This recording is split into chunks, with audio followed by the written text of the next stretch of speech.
একদিকে নতুন প্রজন্মের সামরিক প্রস্তুতি শুরু করেছে ইরান। এই সামরিক প্রস্তুতি যদি সম্পূর্ণ হয়, মধ্যপ্রাচ্যে আরেকটি ধুরুন্ধুমার যুদ্ধ এখন সময়ের অপেক্ষা মাত্র।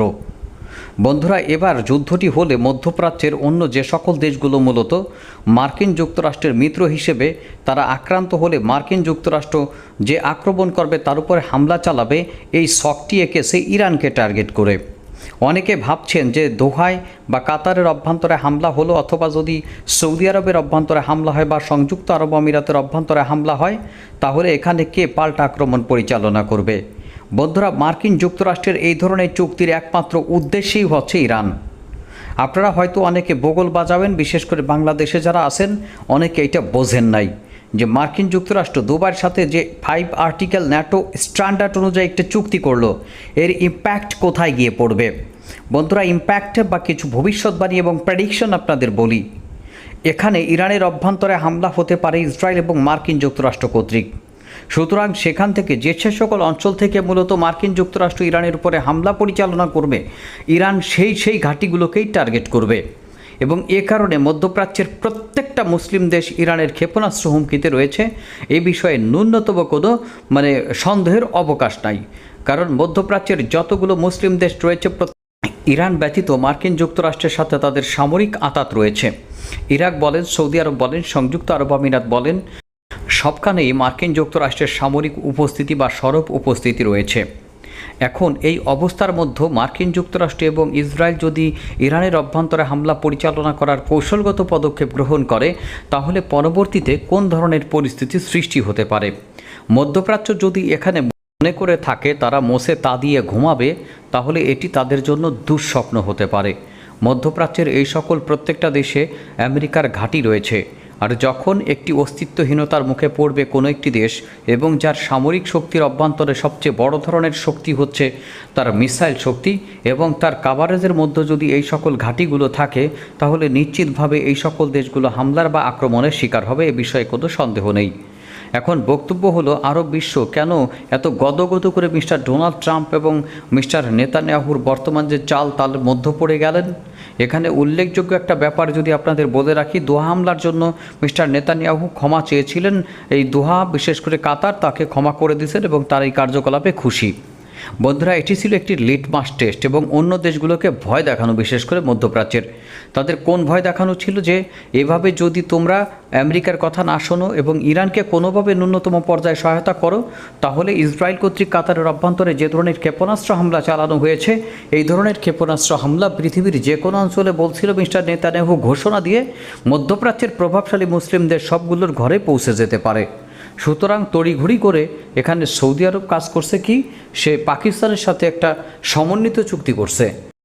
আসলে পাকিস্তানের সাথে চুক্তি করে লাভ নাই। যদি সৌদি আরবে কখনোই ইসরায়েল হামলা পরিচালনা করে, এই চুক্তি অনুযায়ী পাকিস্তান সৌদি আরবের অভ্যন্তরে বা সৌদি আরবের সাথে হয়ে ইসরায়েলের উপর হামলা চালাবে, আমি স্বপ্নেও এটা কল্পনা করি না। কারণ ইসরায়েলের মতো একটা সামরিক শক্তির দেশ, সে এমনভাবে তার সামরিক পর্ষা সাজিয়েছে, যে কোনো হুমকি মোকাবেলা করার জন্য মধ্যপ্রাচ্যে সে যথেষ্ট শক্তিশালী। আর টাকিস্তান এগুলো তো ইসরায়েলের সামনে পাত্তাই পাবে না।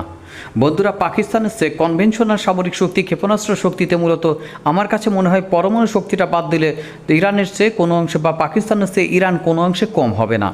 কিন্তু এখানে ব্যাপারগুলো ঘুরে যাচ্ছে শুধু পরমাণু শক্তির খেলার কারণে। শুরুতেই বলেছিলাম ইরান একটা ফুল প্যাকেজ আনতেছে। হয়তো একটু সময় লাগবে, কিন্তু ওই পুরো ফুল প্যাকেজ যদি বাস্তবায়িত হয়, সেটি ইরানের স্বাধীনতা, সার্বভৌমত্ব রক্ষার ক্ষেত্রে অত্যন্ত গুরুত্বপূর্ণ কাজ দেবে, এ বিষয়ে কোনো সন্দেহ নেই। বন্ধুরা, ইরান যে প্যাকেজগুলো আনতেছে তার মধ্যে অবশ্যই Su-35 আছে।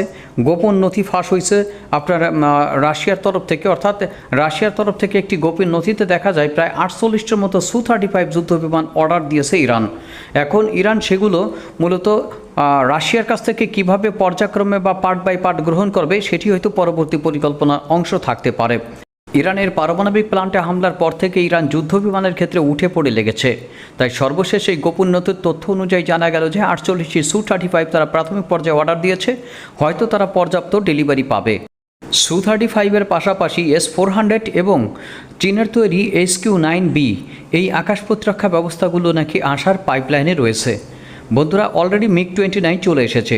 অর্থাৎ এই মুহূর্তে তার আকাশ প্রতিরক্ষা ব্যবস্থা এবং বিমান অ্যাভিয়েশন বা ফাইটার জেট ভিত্তিক আকাশ প্রতিরক্ষা ব্যবস্থা উন্নত করতে হলে যে সকলগুলো উদ্যোগ নেওয়া দরকার আস্তে আস্তে ইরান দেরিতে হলেও নিচ্ছে।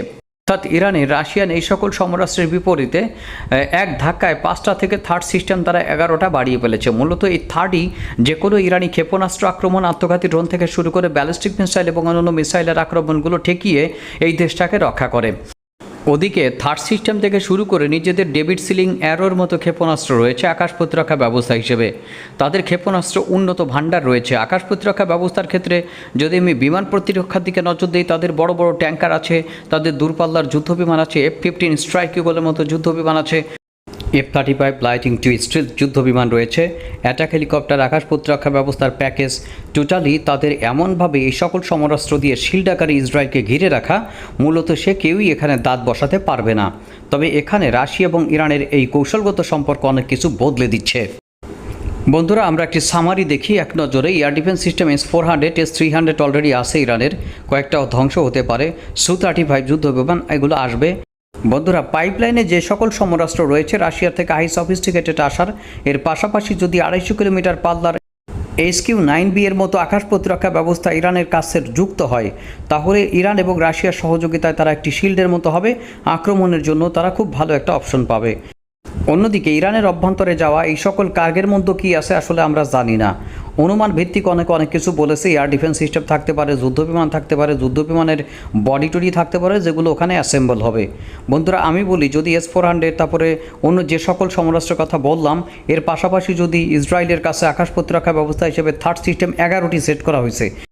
আগে ছিল থার্ডের 5টি সিস্টেম, এখন 6টির মতো বাড়ানো হয়েছে এবং টোটালি প্রতিরক্ষা সক্ষমতা 480টি পর্যন্ত তারা ইন্টারসেপ্টর রকেট ছুটতে পারে। বন্ধুরা, এত প্রস্তুতির পরও তাদের নিজেদের যে সকল আকাশ প্রতিরক্ষা ব্যবস্থা রয়েছে, আমরা যদি এখানে শিয়ানে লড়াই দেখি তাহলে অবাক হওয়ার কিছু থাকবে না।